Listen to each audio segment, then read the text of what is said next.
Hello and welcome to the lovely Rosalind men. I need to tell everybody how I know you, because I connected with you exactly 4 years ago the now. Well, nearly. It'll actually be the beginning of December, because we both featured in the TEDx Cumbernauld Women event right before COVID happened, December 2019. And Ros came and spoke about, it was I Am More Than that you spoke about, wasn't it? So Ros has got loads to talk about. She's some woman, to be honest. But the big thing for me was the whole body positivity thing, because Ros, you're still a model. You're a model. You're registered with an agency. But you've just got so much to share on the whole thing, and I just thought, we've not done that yet, so that's why you're here. So welcome. Thank you so much for having me. You're welcome. So where do we start? Do we start with I Am More Than? Yeah, let's start with I Am More Than. Right, that's where we met, was at the TED Talk. Yes. Cumbernauld in December, which is it's surreal thinking it was 4 years ago this December, because there's been such a, suddenly we're now back to normal, and just the whole COVID thing, we're like, okay, it happened, let's just continue as if it didn't. That sort of like shock of just what was that, but and we are still being in safe, shock. all these things, of course.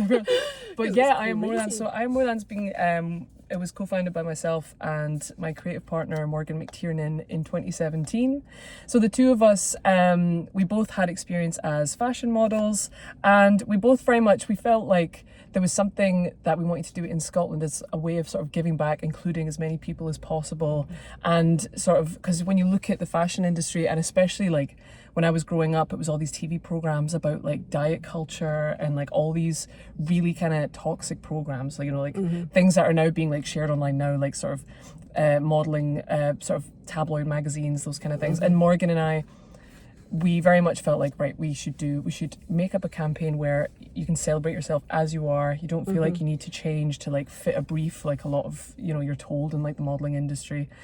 And that's where I Am More Than came from. So the two of us co-founded the campaign. We had a photo shoot in 2017 in April, launched the campaign, and initially had loads of ideas to like work with as many creatives as possible, share our message, celebrate, and like have events and things. And it's grown so much since we founded the campaign. So back in March this year, I was talking at Aberdeen University, talking about social media and body image, and really sort of sharing that message of the sort of online sort of Insta versus reality, and that kind of thing of just not taking social media as seriously as you're kind of told to believe. And it applies to so much, not just body image, although that's the big thing we're talking about today. It's just so much that's put out there on social media by influencers and anybody, where it's no really reality. It's never but real. You and Morgan, did you not set that? So you're still a model, I know that, but was it not because of personal experiences in the modelling industry as well that you did that? Yeah, so basically I started modelling as a teenager, and because like I'm not a size 4 or a size 0 or that sort of culture where that was at the time, that was very much that was very much the sort of category at the time, and it wasn't as sort of like inclusive as and diverse as it is today.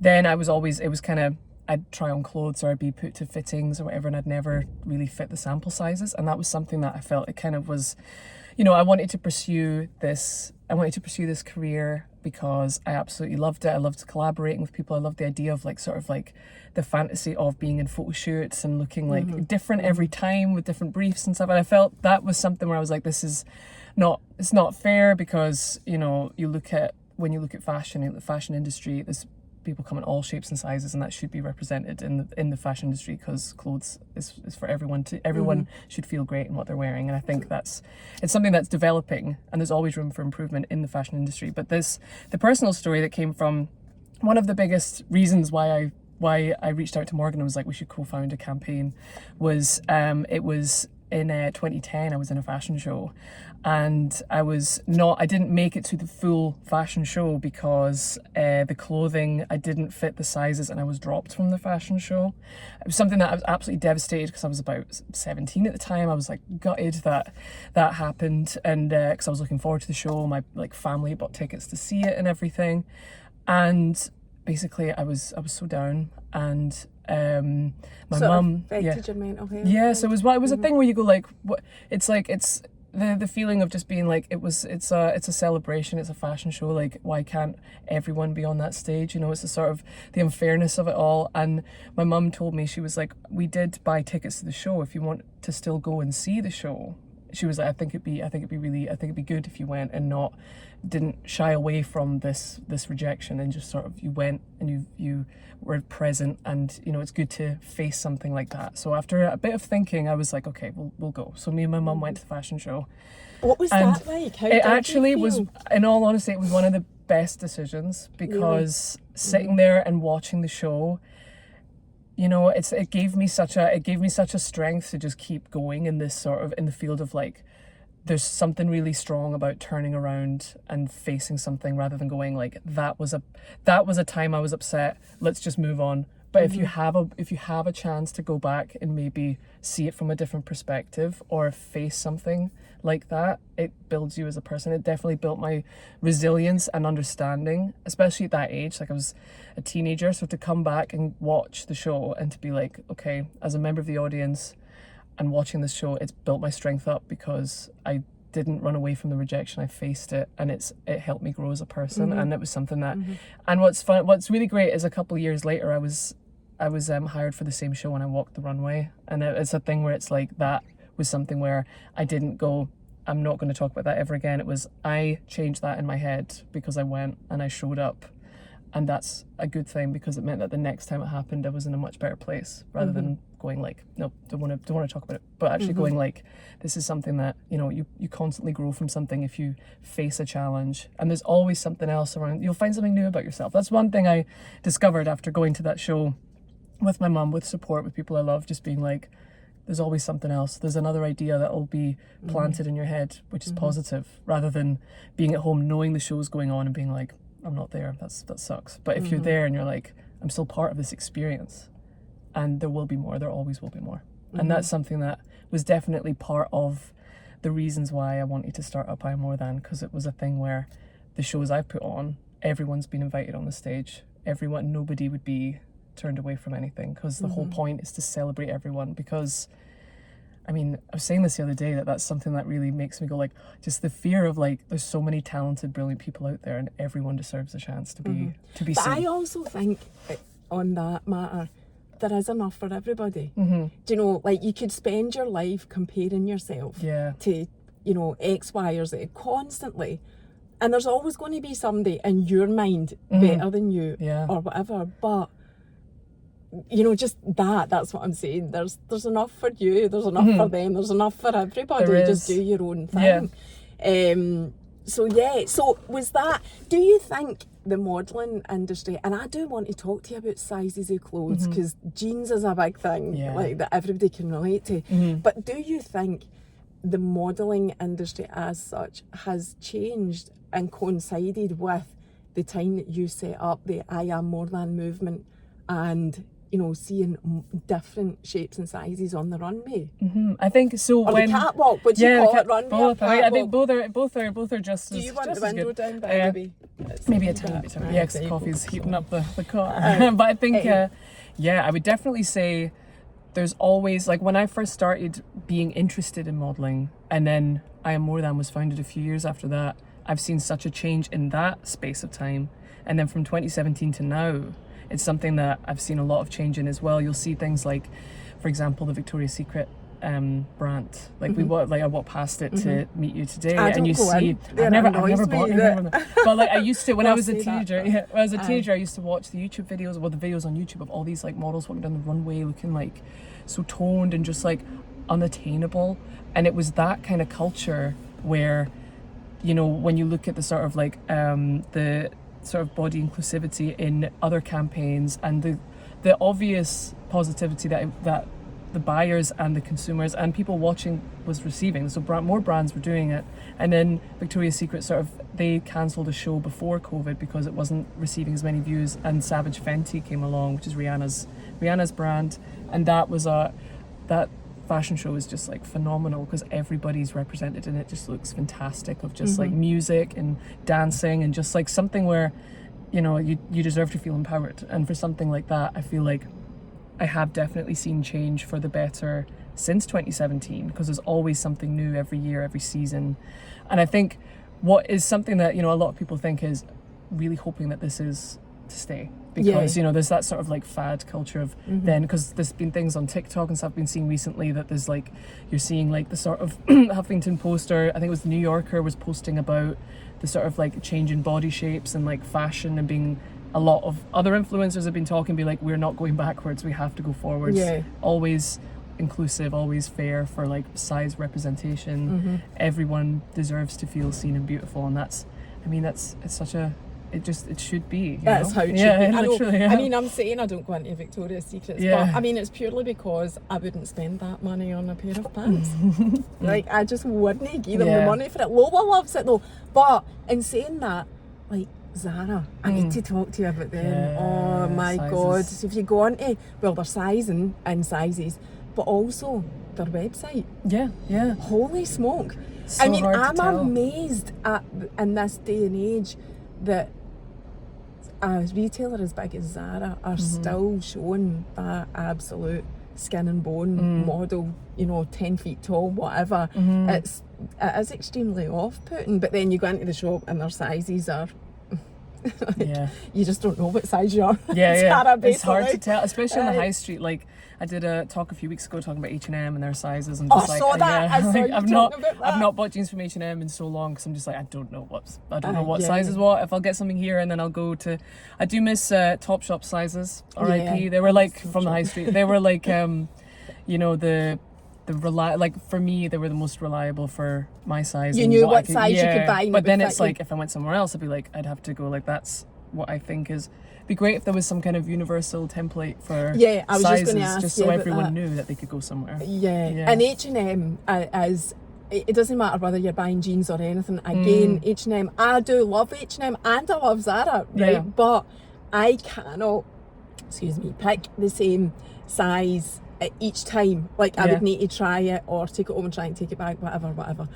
But the jeans thing is the most, shopping for jeans as a woman is, I would say, the most depressing thing you can shop for as a woman, because they're just crazy. The range of the same size, you know, in every shop. It's just, so see that universal thing, I'm always saying this, especially when it comes to jeans, there should be some sort of, I don't know, legislation, or maybe legislation's taking it a bit too far, but guidelines or something like parameters, or like, this is the expectations of a size 8, 10, 12, 14, 16, you know, right through the entire spectrum of sizes. It would But just it's make not. sense. It would, because it's like, I know, I need to campaign for this as well, because I feel like it's just, it's just that difficult being like, what is, because especially like online, when you look at being like size charts and you're like, but what if it doesn't have that like bit of give? Like when I'm buying jeans, I always want that give, so I'm like, I know it'll be okay. Those size charts, because again, like I'm saying, you go into the shop that has that size chart, you can't buy the same it'll be size. different. Or even just like if jeans are a different colour, sometimes different, like if they're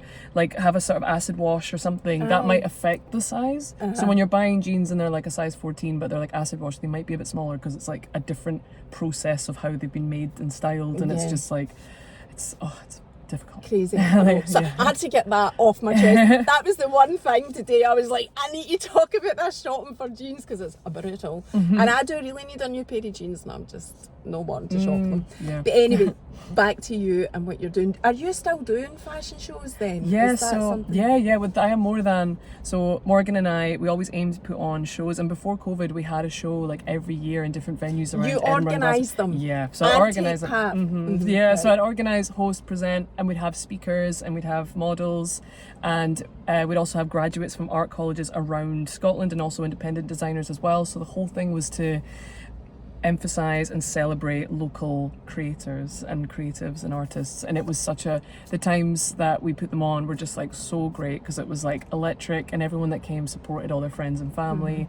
And then you're all about the high vibe, always, inclusivity, and everybody knows that, and so when they come along to your shows, it's like they feel part of it, included, because their body size or shape is represented. And it's just like, it's so great having that, the energy as well, like from stuff that I Am More Than has done. Me and Morgan have always looked at each other afterwards and been like, this is so good that we're doing this, because it's rewarding to see people become friends when they meet at photo shoots or fashion shows, or we just see like other sort of relationships develop within people, and following each other as well on Instagram. Like networking is something that's, I love networking. Yeah, I love it too. It's so good, because it's like you'll meet someone and then you'll see what they do, and then that what they do might spring to mind when something else comes along, like a creator or something, being like, could you design this for this, because that would be brilliant, and you can help each other out that way.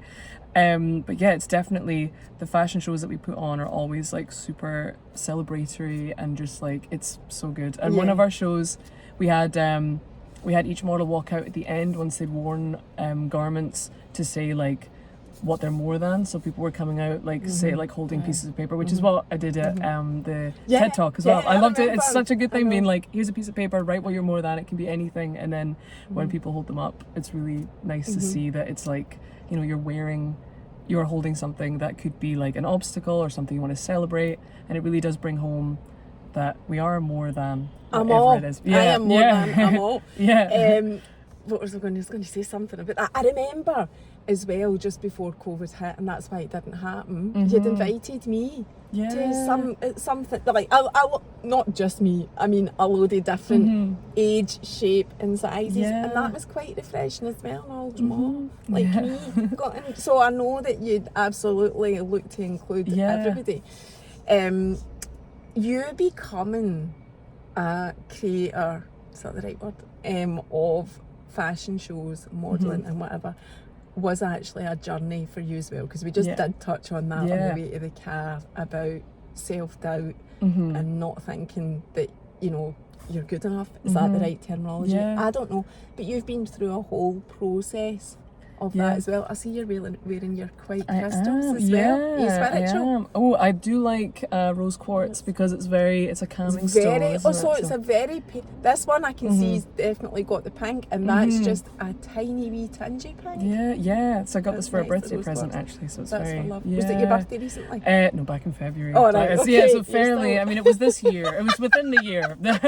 like most birthdays. But this I think imposter syndrome, I think everyone can raise their hands and say that they felt that at some point when it comes to be like chasing a goal, any goal that may be. I think with I Am More Than, it was created through the idea of, you know, really wanting to put yourself forward for something, but things maybe, if you put your ideas and your passions into the hands of other people might be busy, or they might have loads of emails, or it's not a priority to other people as much as it is yours. And I think that's something where you go like, right, this is, how can sometimes you think you can be, I've used this phrase before, and as cheesy as it sounds, it's like, don't wait for the phone call, like be the phone call. So like be that person that goes like, right, I want this project to happen. Who do I reach out to? Where do I might start up on Instagram. Who do I know? Who do I know that I know would be up for it as well? And it's that nice feeling when you tell someone going, look, I've got this idea, and they go, oh brilliant, that sounds great, like how can I get involved? And you're like, oh, it's like validating from the inside, because it's something you believe in, rather than like external validation, which is what social media is all about, which is something that, you know, we all sort of see as well within that. But I think it's that whole element of self-doubts, overcoming them, because the way I've seen it is that it's like, as a creative person, there's always going to be like competition out there, or there's always going to be like things that you can put yourself forward for, and then you might get that email being like, after much consideration, unfortunately, you know, those kind of emails where you read them and you're like, oh, that sucks, but also you can go back to the drawing board, start again. Most of the achievements I've had in my life creatively have been a result of something that didn't go to plan initially, which is ironically going to plan. You know, it's a weird feeling where you go like, it worked out. Like, maybe not the way I thought, but it's still working. So that's something that's like, you know, if you want to be, you know, if you want to put yourself forward to something, it doesn't work, but you might meet someone who's part of something else and you join that and then it works. You know, it's that, like you said as well, you're familiar with that too. So. And the thing is, I think, like, so I get knockbacks as well. I think it's okay to feel the, you know, like rejection for, you know, a day or two or whatever. And that's fine, like you say, but it's remembering that that's no, like, there's just so much out there, like you're saying, that's not the end of the world. And there's always more to go at, and you know, opportunities and whatever. And it's just remembering, I think, putting it in a nutshell, that nobody's coming to save you. Yeah. Like, I tell myself that that's a big driving factor for me. I just keep thinking, I need to keep going for the next one and the next one and the next one, because it's all down to me now. There isn't going to be a chap at the door and somebody saying, do you know what, I'm going to save you and give you this or whatever. Do you know what I mean? It's like, just, but then I don't mean that to sound negative, because actually it's all about enjoying the experiences as well. The process as well, because that's something where you look back once you've done all these things and you go like, oh, like I was so stressed because I wanted to get here, but like you don't want to miss enjoying each thing that happens. Because I've got a habit of like, if something really fun comes along or something really exciting, I've done it, and I go like, right, when's the next thing? And I go like, no, just enjoy the fact that happened. Like that was cool, that was like, the events were great, or the shoot was good, or, you know, just enjoy that. Because I find it, you know, you can kind of chase that sort of thing. The next thing, I know, the bigger and better, and you're always, and I agree with that. I have to actively not do that, because it's like giving yourself that feeling of nothing's good enough. And I've had enough of that feeling, let me tell you. So you have to remind yourself, no, this is, you know, I am more than the next thing. Any doubts, anything. Exactly. Because you only have today, you know, that's the thing. And yesterday, you can learn from yesterday. Tomorrow, you'll learn from what you learned yesterday will benefit tomorrow. And I think that's, it's a good way to think. And I think it's something that I'm practicing as well. And I more than's a lot about that too. I do a lot of shares and posts on like sort of feeling grounded, trusting the process. That's a big part of it as well. So you are spiritual. I didn't actually catch your answer when I asked you. I would say I do enjoy, like, I do believe in like signs and things like that. Just being like, you know, just listening to the process and just kind of enjoying those feelings. So people will probably recognise that you don't have a Glasgow accent. No. You're from Edinburgh. I am. I'm from Edinburgh. I'm from born Leith. and bred. I lived in Aberdeen for a few years for uni, so I was there for my undergrads. Came back, but I'm from Edinburgh, Leith specifically. So that's my I do. But we're in Glasgow today, and Ros is moving to Glasgow. I am moving to it, so that's that's good. That's looking forward to it. So what else was I wanting to ask you about? You had actually a load of things that you wanted to talk about, so I don't want to forget about your things. So remind me. But you had said about sharing the H&M thing, but you've been on the telly. People might recognise Ros from, is it the Scotland Tonight? I was on Scotland Tonight in July, and we were chatting about social media, body image, as well as I've been doing stuff with the social making videos on like angles, photography angles, looking at how to like revitalize your sort of wardrobes for the season, looking at sustainable fashion rather than like buying stuff from like fast fashion or just clothes that maybe aren't as reliable, but more like swapping wardrobes. But like also, Vinted? Vinted, Depop, this kind of thing. I'm obsessed with Vinted. I like, so good. And also like look at other videos I've made have been on things like social media burnout, so looking at how to like tackle that, because, you know, the first thing I do when I wake up is I check online and I'm like, why am I doing this? Like, it's one of those things where it's like, you just feel like, I feel like it's that constant sort of like balance between real life and social media and that kind of thing. Does that affect you, social media? I would say it's funny because I have a few accounts, and I feel like my art account, when I'm on it, I feel like I'm learning something because I follow a lot of creatives and artists and things. And with I'm constantly seeing like content as well that's beneficial, educational. I think it affects me if I'm not in the right headspace to go online. You know, if you don't, it's because sometimes you can go online and you go like, oh, that person's on holiday, or oh, my friend's like doing like skydiving, or, you know, like all these different things, and you're like, I'm literally just on the couch or whatever, and you feel very like, oh, and you sort of compare. There's that element of like comparison. But I've posted some photographs of me on like looking like all made up for something, and I'm, you know, like chilling, and it's that sort of vibe of like things aren't what they seem online. Like you could post something and be like, you could seem really happy online, but actually like maybe you're just doing something mundane, maybe you're going shopping and you're like, I'll just post that today. And I think it's that kind of element of like, if you realize just how curated social media is and how it is, I read somewhere that someone described it as like, picture it as your mantelpiece in a house. You'll have your best pictures up on that. That's what social media is like. You'll have your best days or your best times on that. Maybe, you know, not everyone's like doing something exciting every day, because, you know, we'd all be exhausted if that was the case. Or like, it's just, keeping that mindset of just knowing that it's not entirely real. And you do still have to do that, go through that process. Yeah. You remind yourself that it's, I mean, I do as well. I do try to regularly. I must admit, as time has went on and being the age that I am as well, it affects me a lot less now than it did when I first went on social media, which is still like just 7 years ago, you know, but I was in my early 40s. Yeah. But I think the older you get, the easier it becomes, the more you practice it. Like that, reminding yourself Yeah, completely. that it's not, So, and you've also done, people might have seen you on the telly. You've also done, what's it called? The Kay Adams.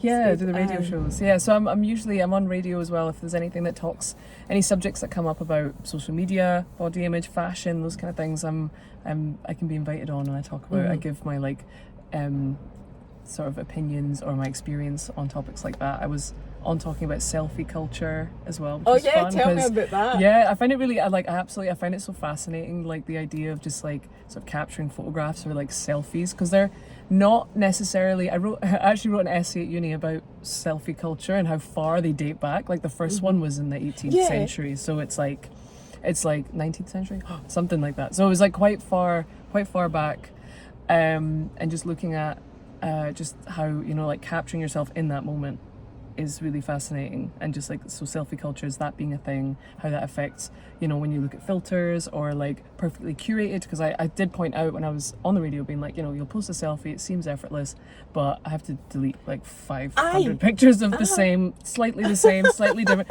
and it's like that's part of it too. So when I posted about it, I did swipe, there was like a swipe and you could see like all the ones that didn't make the cut. So did you like, they didn't make the cut, did you also filter them and alter them to show? Oh no, I don't. Yeah, no, I don't. Was it just? Yeah, they were just like raw. No, I mean just to show, not to actually. Oh, look at me! Look wonderful, and they're actually all filtered. But I wondered if you'd done that. But no, you just showed the different ones. Yeah, so because I feel like that's part of it as well. You know, it's like I've been, you know, it's like, I think we've all been there when it's like you want to get a photograph, but like, oh no, you have to get the lighting right, or just because you don't necessarily have to like filter a photograph, but you've got lighting, you've got the breeze, you've got like anything can be like a natural filter in that sense. But that's something that I've looked at in my artwork, because I do a lot of sort of research and studying on like social media and how we are seen is something I find really interesting.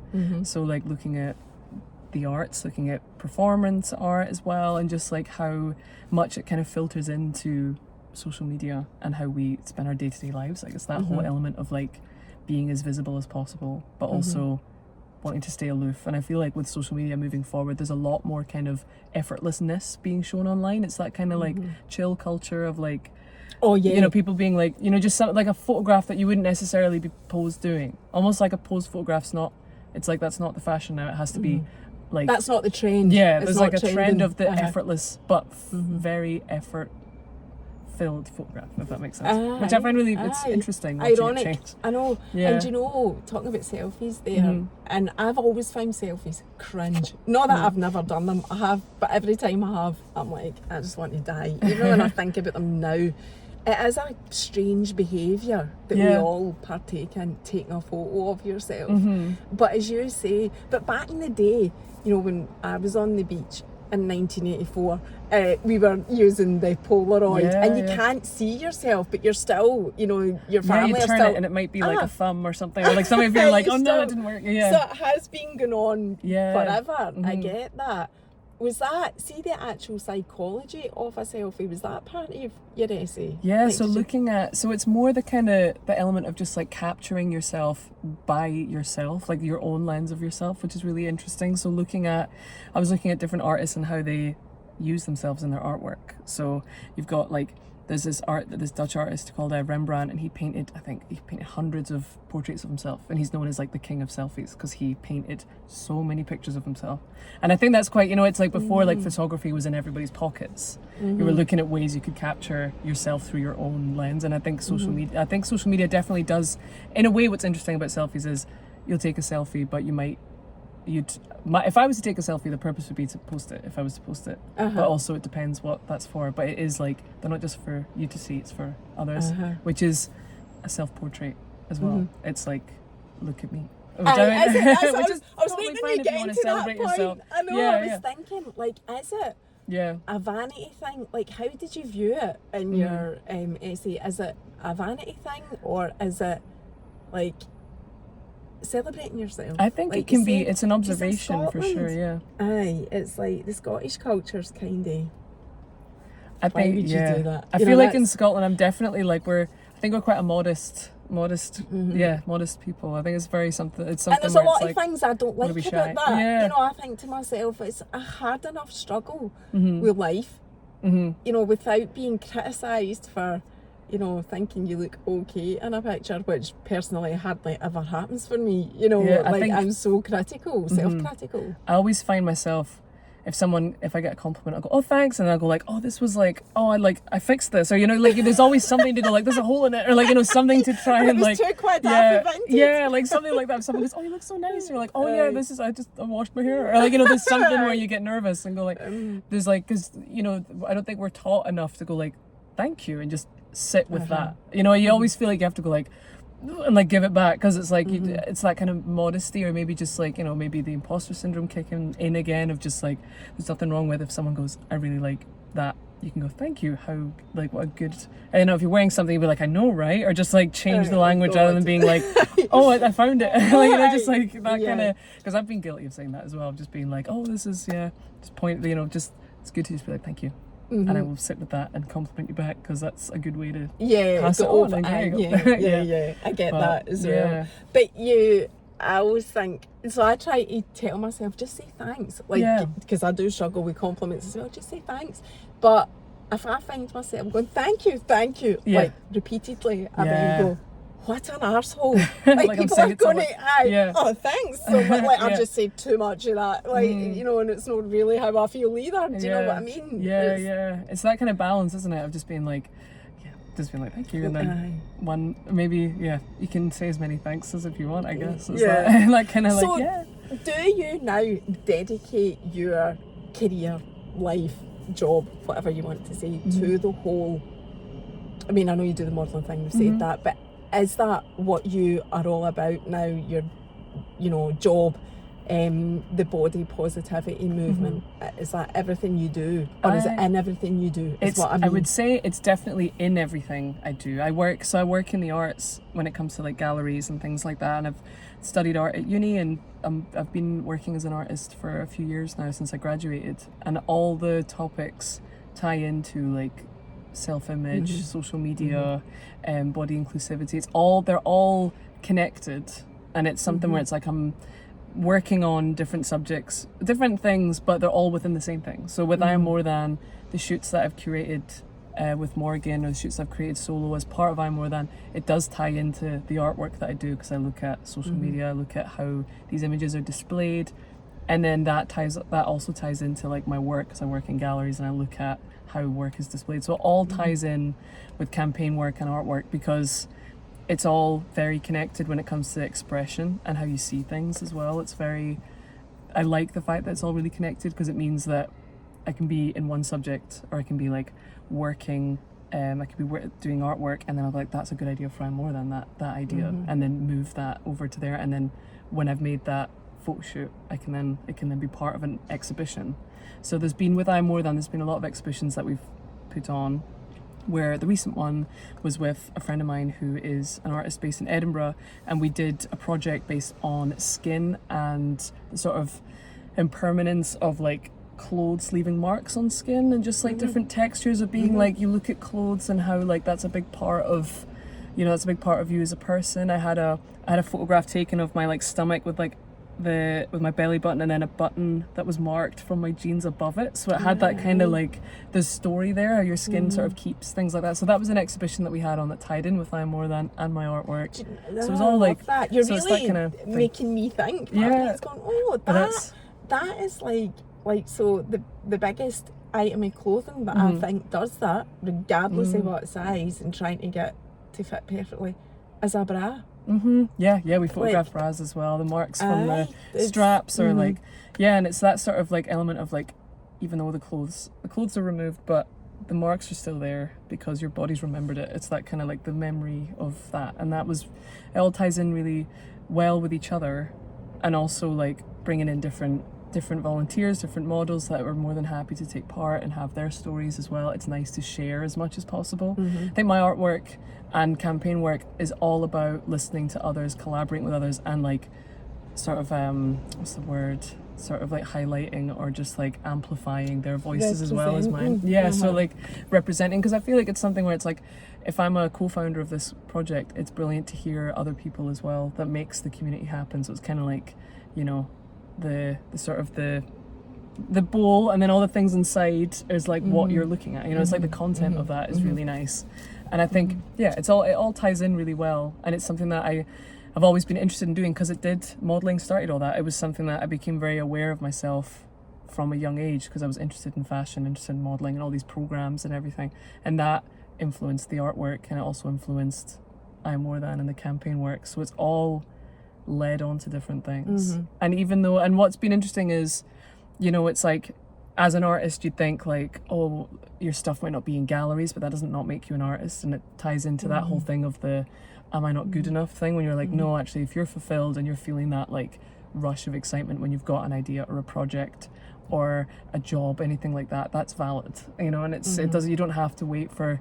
things to be like signed off or hanging up anywhere to go like, now I'm this, like you're this if you believe you are. And I think that's something that I drill in myself all the time as well. If I have any idea, like if I have any self-doubts or anything, I'll think back to stuff that I didn't think I was capable of doing, and then the fact that I was able to do it, I was able to like apply for a job and get it, or I was able to like put myself forward for something, maybe not win it or be awarded something from it, but I was still involved. And you go like, you're able to do this, and it's you're in charge of steering your own, you're in charge of steering your ideas. Other things will change, but like if you keep that momentum, something's bound to happen, and that's what's exciting, because you never know, especially if it's something like creative, because it's like you never know when someone's watching as well. That's another thing. People can reach out to you and go like, I noticed this idea, how would you feel if you were involved in this? And you're like, oh cool. So like things aren't necessarily that is insane that you don't know who's watching, like especially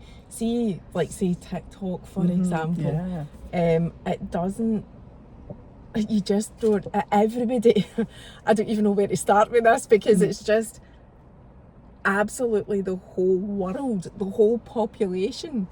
I mean, just take Scotland, can see you on TikTok, and people that are maybe extremely well known seeing you or whatever, like that is that blows my mind. That blows my mind. Just normal people being noticed and seen by people that you would consider to be famous. Just say that, it's been famous.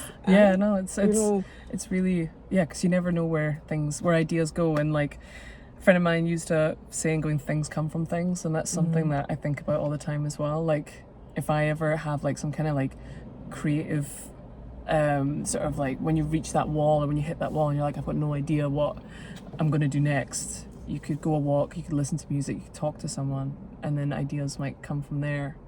And I sometimes think about it as well, being like, when I worked in cafes for a long time, and that's when I'd think a lot and jot down as many ideas as I could when I'd be working in a cafe. You used to do that. That was something. See, when I was thinking about you coming on today, that was like, so 4 years ago, I remember you always had a notepad. And I'll be honest, I'm a wee bit gutted. I still have one in my bag all the time. Right, it's in your bag, right? I'm like, where's the notepad? It never leaves me. I thought you would have had it out to make sure that you covered everything you wanted to speak about. But I mean, there's so much power in that as well. I mean, it's kind of branded about as journaling, but I think when you use words like that, people think, oh, well, that's not what that means, so I can't do that. But I always think, I've got a notepad as well. I always think, just write anything. Doesn't matter. Any ideas? Anything at all. Doesn't need to look a certain way, or have a certain structure or whatever. It only needs you to know what it means. So exactly. And it's, because I find it's like, if I don't write stuff down, I might forget, and that's something where I'm like, just the notebooks. I did have 3 different notebooks for 3 different things, and then I'm like, I really need to just have one, because it's too much to walk around with like a library book of just like all my stuff of just so I've got one notebook now of just like I Am More Than, different ideas and pitches, art projects, even just shopping lists, just like anything that I'm like, get it down, get it written down. Because I think it's just, it sort of like keeps it sort of empties your mind is another thing. If you've got it on paper, you're like, okay, I don't need to think about this all the time because it's written down. I won't forget it. And it also means I can then reach out to other people when I get back and read back on maybe something like a pitch or an idea. I'm just go like, okay, I've got it written down, so I don't need to stress if I forget, because that's Have you the got stressful thing. a big pile of notebooks? Oh yeah, I can't get rid of them. Like, I feel like it's for going to be the years. box. I mean, that was 4 years ago, so you must have a big pile of written in notebooks. Yeah, but what I have been doing, it's another thing when you mentioned journaling, is since I was 17, I've written everything I've done in my calendars since 17. And so I know exactly. Yeah, I've got them all. So that's something where it's like, that's just a habit of mine where it's like, it's actually really nice to go like, I know exactly what I did on like the 4th of November 2015. I can go like, yep, that's what I did. And I that's can just do that as well. That's it's nice. Yeah. I've never heard anybody ever saying that. I feel very shy bringing it up. I'm just like, I'll make you feel better. Yeah. I'll make you feel better. Because I've always worked with a paper diary, even when I worked in the bank. Sorry to mention that again for the regulars. I always had a paper diary, and I used to get like really slagged for not using Outlook calendar or whatever it is, and I'm like, no, I mean, there's my diary there we go. And I've already got the exact same one for 2024 in the house off Amazon, and I've kept them for all those years. That I've even the wee pocket diaries, I think I must have about 17 or 18 years worth. I kid you not, and I've never actually talked about this before. Oh, I love that. That's mental that's come but it's up so as nice well. because like I was going through a lot of my like art stuff from college when I was about 19, and there was a notebook in there, and I was like, oh my god, and I opened it and I read it, and I'd written to myself being like, this notebook was bought on holiday, and I wrote where I bought it, that's and amazing. I'm like, the fact that I wrote that for me to read whenever was just really sweet. Did you remember like, you'd written it? I don't remember writing it because it was like amazing. it was about because I was 16 when I bought that, so it was like 13 years ago. So I'm like, I've got no memory. I remember buying it, and but I don't remember. And I was going through it, and I was looking at like, you know, exam dates that I wrote down and all these other things, and I'm just like, that is, I talk about like admin jobs. I'm like, oh, I don't want to do an admin job, but I'm just like, I literally admin my own life. So I was like, I could be. I mean, I'm definitely like prepared in the admin department of just like jotting things down, remembering dates, remember this, because it's nice, you know, it's something where it's, and I feel like we were saying about Outlook and all these computer things, my fear is that it'll crash and you might lose everything, whereas, you know, paper's not gonna but there's something not glitch or anything like that. And there's something that feels good about you know, opening a diary and writing your things in it, and also sorry, I meant to say this actually when you were talking about you know, thinking about, but look at what I have achieved. It's that whole thing of the only reason you should look back is to see how far you've come. And that looking back to see how far you've come is so important. And I think at the end of the year, it's so much nicer and easier to, I do it every single year come like the Christmas holidays, I look back and go, oh my god, that, you know, names and whatever my diary, like I did only that happened this year. That's you know, because you start off with nothing and it's completely it's blank, filled. and then at the end of the year you go, Great. And it's things like, you know, it could be something like Lola's prom at primary school, you know, that's going to be in here. I'm not talking about things, it could be your messages, it could be in, I mean, I've got lists of stuff in here as well. It's not, you know, it's not like it needs to be super important. I mean, and the messages, that's super important to me, but my point is, it doesn't need to be stuff like that. It can be anything. It's just so nice to look back and see how far you've done it. Yeah, and especially when it's all jotted down as well, you're like, look at all these dates that I managed, these things happened, and like when you're living in the moment, you might just be like, that day went by so fast, but when you've written it down, you're like, I can actually remember this more clearly because I can look back on this. And even just, not necessarily, like looking back even just a year, 2 years, if you 2 years ago could look forward now and go like, look, that's so exciting, what's to come. And I think that's an exciting thing to have in mind as well, being like, if that's how you're feeling looking back, then you in 2 years time, what's in store in that time, that's exciting too. So same with like, because I did a big painting recently, and it was really nice to paint something, and I mean, I did post it online afterwards, but that's not the point. The whole point was like the point was that I made it for myself and I painted it, and it felt really nice to go like, oh, that was nice, just to like work on something, do something that I enjoyed that doesn't necessarily have to be like made for the gram or anything like that. It was like, but it eventually did go up because I was proud of it. But it was that thing in the process of it all. It was nice. Yeah, of course. It's that element of just being like, it's nice to be offline for things that are like intimate for yourself, because I'm the kind of person that I like to share stuff when it's like, if there's something sort of aesthetic or something nice to see. And I think for artwork I like sharing it when it's complete, because I feel like, you know, if you share something that's not finished yet, you might be like, oh, it's not done yet, by the way, just don't judge it just yet. But I feel like, yeah, with artwork and stuff, it's nice to I'm glad that I did that painting, because it was just sitting in my flat for long enough. I was like, I need to tackle this, and I did, and it's up on the wall now, and I feel like that's a thing where that's an achievement for the year. Yeah, like even if that was all I did for 6 months, and I was like, I did that painting, and everything else I did was like working or just nothing. Yeah, that's a nice feeling of just being like, everything's a win if you see it that way. And not, I also think, so I was going to bring this up as well, actually talking about social media, was I think when it comes to like looking at celebrity culture, and you spend so much time, it's quite,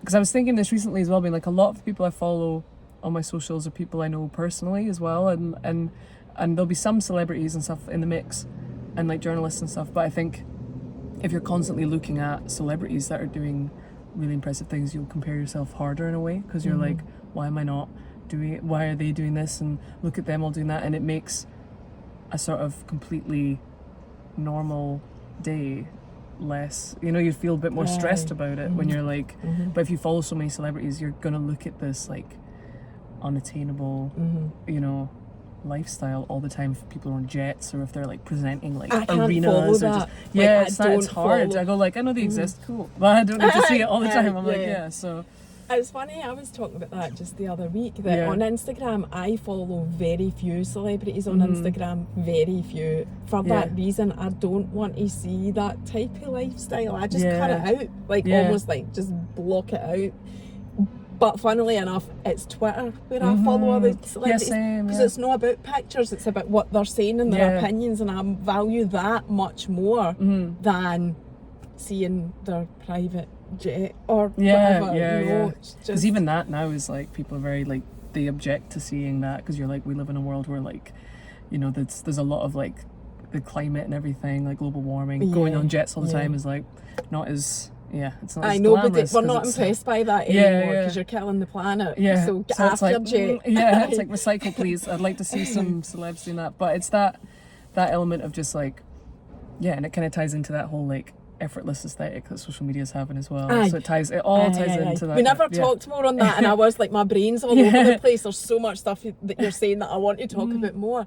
That whole, it's trending now to be more normal. I feel on Instagram stories certainly that is quite a big thing, where there's more people now showing the reality of, you know, the, what is it they call it, Insta versus reality. But there's more of the reality being shown now. I mean, I think there'll always be a line. There's always things that you can't share and can't show, but definitely on Instagram I feel there's more. But maybe it's just because I'm following the right accounts, because I'm not following all the big famous people showing their pure banging life. I'm just following normal folk. So that's a thing as well, making sure that you are following accounts that I think contribute to your life rather than make you compare your life. That's a huge thing. Like if I follow accounts that are like creators, or like something like galleries, or just anywhere that goes like, oh, I could go to that thing, or oh, there's like a sale on here, I like that brand, or just, you know, things that make you go like, this will contribute to my day, this will contribute to tomorrow, I'll share this to my friend, and they also like that. You know, it's something that's, you're not going to feel like it's coming back at you in a negative way, because social media is how we all stay connected. But I think that if you use it in the right way, follow accounts that bring you joy, that don't make you go like, oh, I wish I didn't see that today, because like now I feel like what I'm doing isn't good enough, because it's not beneficial to yourself, and it'll just make you feel worse the more you go online.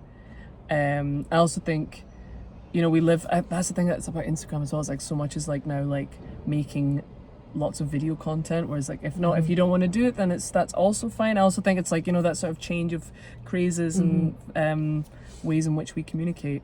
But because I was saying to you that Morgan lives on the other side of the world. She's in Australia now. She moved to Sydney 3 years ago. So I saw her in August. She came back, but the two of us. That's a good thing about social media, is that her and I, we talk a lot. We share ideas for I'm More Than all the time as well. And when we had an exhibition at the beginning of the year in a sort of big event space in Edinburgh. And although Morgan couldn't make it, she sent her artwork so I could hang it on the walls for her. And then we had pictures of recent I Am More Than photo shoots that had lots of different contributors on it. And we had a big wall with post-it notes being like asking people to leave what made them more than anonymously on the wall. You did that. It's so fun. I really like that element, because it does make, you know, it's not, the whole point is that you see it and you go like, oh, I could contribute. And even if it's leaving a post-it or it's like talking, you're still part of it. So it's that it is a lovely sentiment or thought that, you know, everybody is more than something. You know, you're more than a number. Or you know, whatever. More than anything, more than a job, more than, you know, just anything that would make you feel like you have to prove yourself so much, because that's not necessarily like it's not necessarily good for your mindset if you're constantly trying to like prove yourself. So to be like, I'm more than this, and just go like, I'm me, I'm, you know, I'm a sister, I'm a friend, I'm creative, and just like all these things where you go like, this is, it's listing the qualities and just letting it breathe and just be like, and listen to other people's qualities and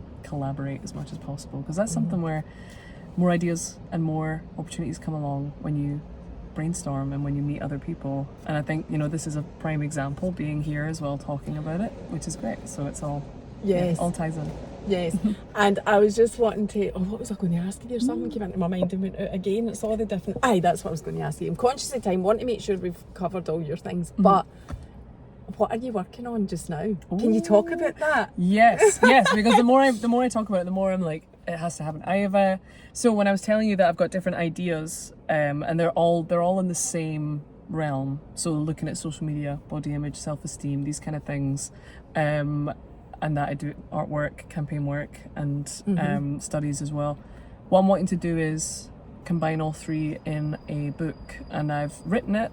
I just have to illustrate it, and it's about self-esteem. It's going to be aimed at a young audience, and it's to do with nature, and it's educational, and that's all I can give so far, because if I keep saying it, I'll be like, I really need to do it now because I'm giving it away. But I'm saying this because it's been on it's been in my head for years. I've been thinking about it for a long time, and I've been going into bookshops and stuff, looking at for inspo, being like, okay, if that's the kind of vibe I'm looking at, something fun, something creative.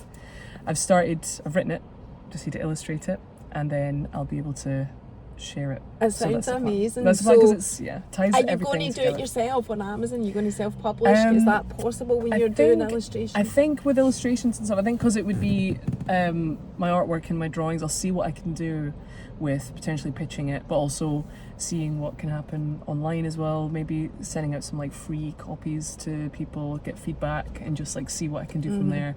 Be amazing if I was able to get it published, but one step at a time, I think.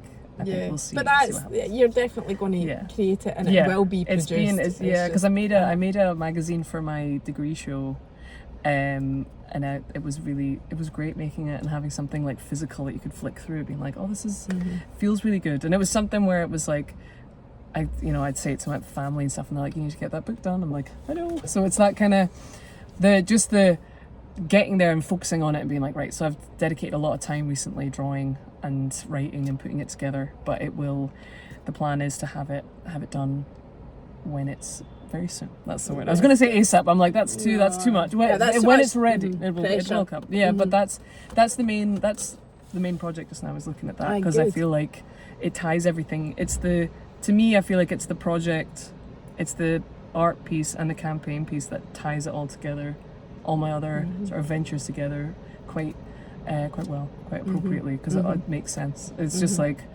when the idea came, I was just like, oh, this is, I'd love to make this. And even if it doesn't go, even if I keep it to myself or just give it to friends or I share it, and that's as far as it goes, it'd still be really rewarding to make something. Like, making something is it's completely down to that person, completely down to you if you want to make something happen, and then whatever happens afterwards is like, it's exciting to see what goes on next. Yes. The chat. Yeah. And is there anything else that you want to say that you had in your own little mental list for this? Okay, so for any listeners that are looking at starting a new project, or maybe looking at trying something new, reaching out to a creative, or if there's any ideas to like collaborate, the advice would be to absolutely go for it, would be to put yourself forward for things, because if that doesn't go anywhere, at least you tried. If it does, then putting yourself forward is the most important thing, because you'll never know. And I would much rather go through life knowing that I tried and something happened, or tried and something didn't, than going, why didn't I try that? Because someone else did it and look where they went, and I had that idea, or that was something that I could then. And even then, actually saying that, I've written this before, being like, don't see people as competition, but see them as collaborators. Like if you see someone doing something really impressive that is down your field of interest, reach out to them, collaborate, be like, I have some ideas, what do you think? And it's better to do that and to work with someone than to go like, they're doing that, oh, I wish I was doing that. Go like, they might need someone else. They might want someone to work with on anything. If you have ideas for anything, that's, you know, it could be starting up a business, it could be starting up a campaign, but because that's what started me and Morgan's journey. Was I reached out to Morgan and was like, what do you think with this idea? Because I admired what she was doing, and doing that is helped us. We've become really close friends, and we've created something really special. And I think, see everyone as a brilliant, as a friend, as an exciting ally. An ally. It's completely it's exciting when you look at the world that way, because we're full of, you see lots of like different, you see lots of people doing different things and thinking like, oh, I could do that, I wish I could do that. But to go like, maybe we could do this together, maybe you could, you know, join in, or see if there's events going, join that, talk to them, share ideas. There's everything to be gained with trying.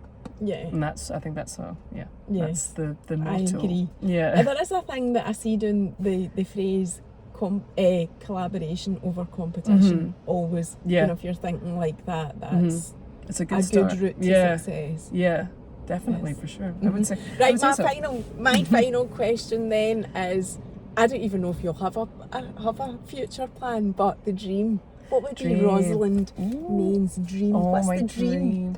I would love to go around introducing I'm More Than to schools. That'd be brilliant. Wow. Putting it in a curriculum. I think something to do with social media, self-image in schools. A big dream would be, I absolutely love looking at art and being like a creative person. I'd love to do something involving like arts correspondency, talking to artists for like television, radio, that kind of thing. Everything tying into my interests, but sort of like meeting people, public domain, that kind of thing would be brilliant. So being like a art correspondent, but also working within schools to introduce I'm More Than, because that would be really rewarding to see it go into education, because that's something that I'm very passionate about. That would be amazing. I think that would be really beneficial in schools actually. Because especially with the rise of social media. But I know it's going nowhere. I know people often say to me, how do you feel about Lola being on social media? And I'm like, need to embrace it, man, because it's going nowhere. So true. I agree with that.